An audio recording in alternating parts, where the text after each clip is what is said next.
The rain hammered against the hospital windows like 1,000 desperate fists, each drop echoing the chaos inside Sarah Chen's mind. At 11:47 p.m. on a frigid December night, she stood in the deserted parking lot, her phone clutched in trembling hands, watching yet another taxi app flash the same soul-crushing message: no drivers available.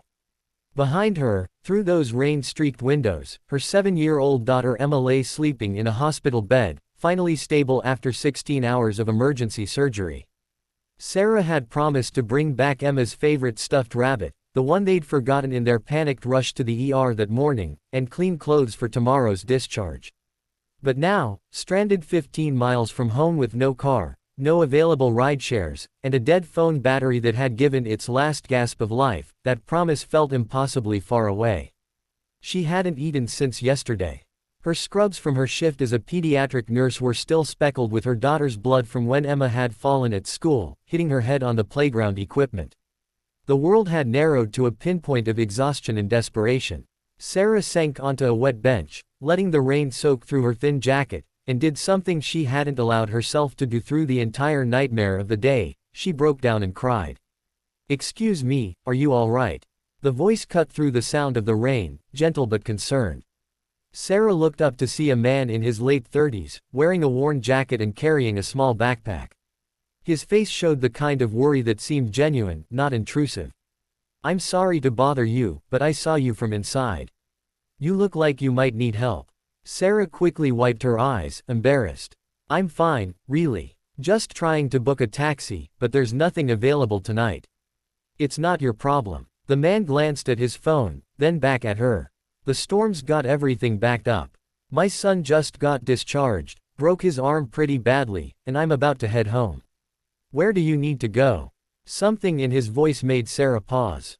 There was no judgment there, no ulterior motive she could detect, just one exhausted parent recognizing another in crisis. "Riverside neighborhood," she said quietly. "But honestly, I'll figure something out. You've got your own son to worry about." "There's still room at my place," he said simply, and seeing her confused expression, he clarified with a tired smile. "I mean, there's room in my car. I live in Riverside too. I can give you a ride." Sarah's first instinct was to refuse. She'd spent her whole life being cautious, trusting only herself, especially after Emma's father had walked out when their daughter was barely 2. Accepting help from strangers went against every rule she'd taught herself about survival as a single mother in an unforgiving city. But as another gust of wind sent icy rain down her collar, she thought about Emma waking up without her rabbit, about the promise she'd made to a frightened little girl who'd already been through too much. "Are you sure?" Sarah asked, her voice barely audible over the storm. "Absolutely certain," he replied, extending his hand. "I'm Marcus Williams, by the way.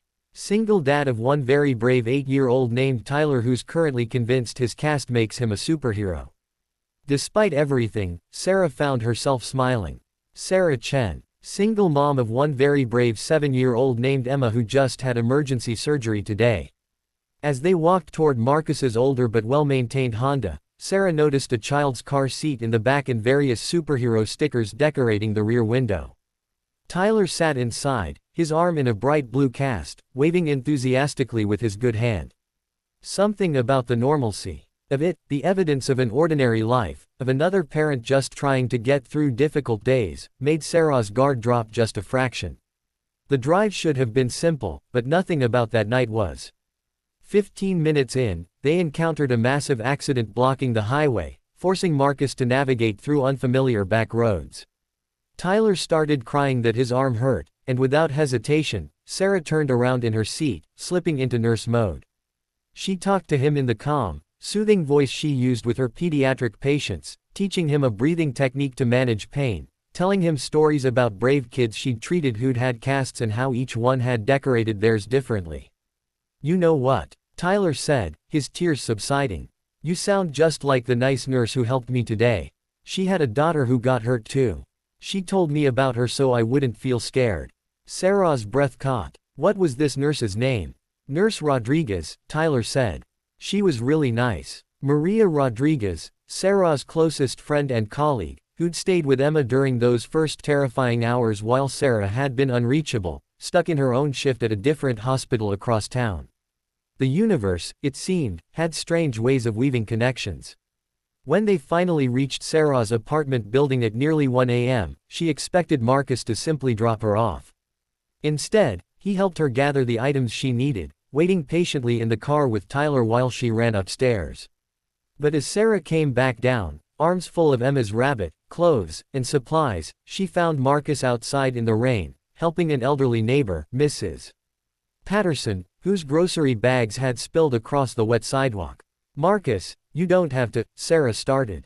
"It's no trouble," he said simply, collecting scattered oranges.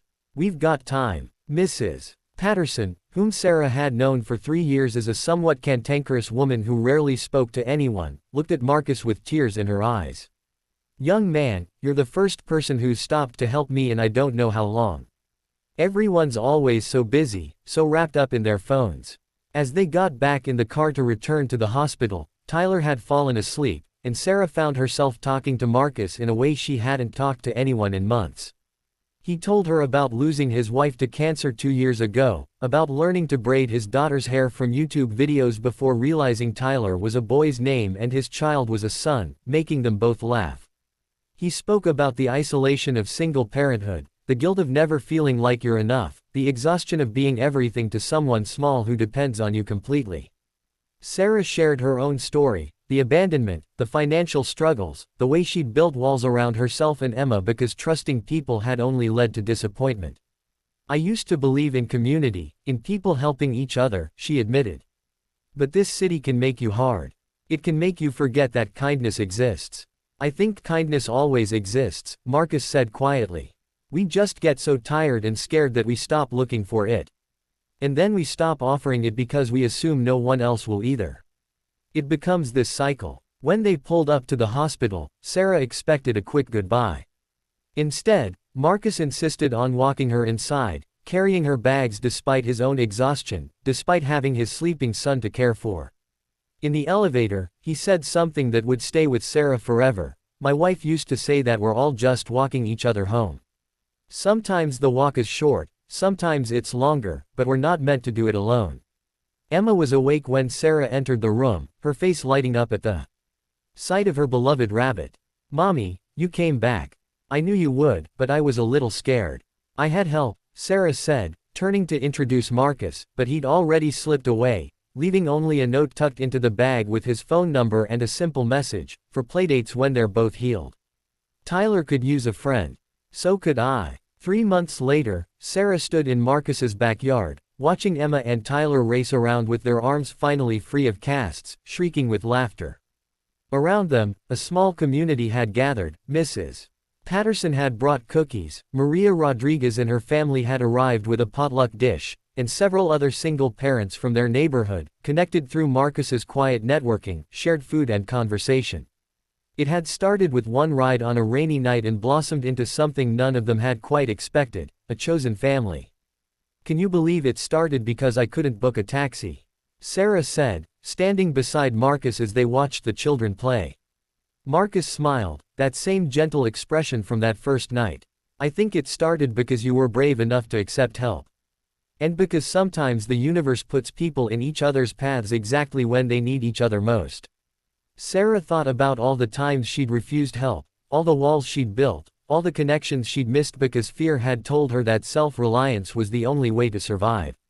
She'd learned something profound in these months, that true strength isn't about standing alone, it's about having the courage to reach out, to trust, to believe that humanity at its core is still good.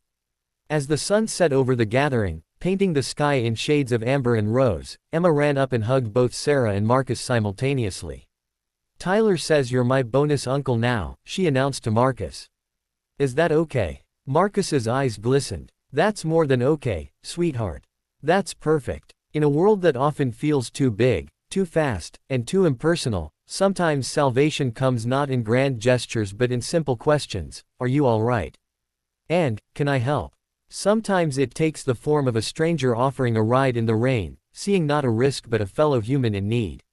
And sometimes, if we're very lucky, those small moments of kindness ripple outward, creating waves that change not just one life but entire communities, reminding us all that we're never as alone as we think we are, we're all just walking each other home.